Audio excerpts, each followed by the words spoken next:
Sarong mayo ng buhay na lawas kan babae ang nadukayan sa May Creek sa likod kan Campo Santo sa Barangay San Agustin, Pili, Camarines Sur, pasado alas 5:30 nin hapon kan Agosto 15.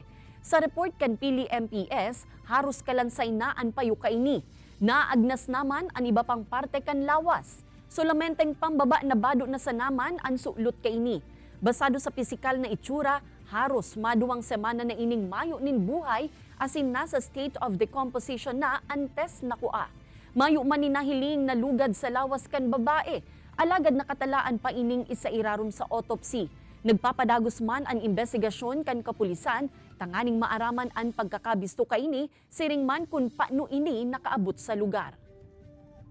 Lahat po yun ng anggulo, madam, ay tinitingnan po natin na doon po sa mga missing person or yun nga po nung sunod-sunod po na tag-ulan dito sa probinsya ng Camarines Sur kasi sa gilid lang po siya ng ilog, posibleng naanod o posibleng nahulog siya doon sa bangin kasi bangin po yung napagkuhaan sa kanya.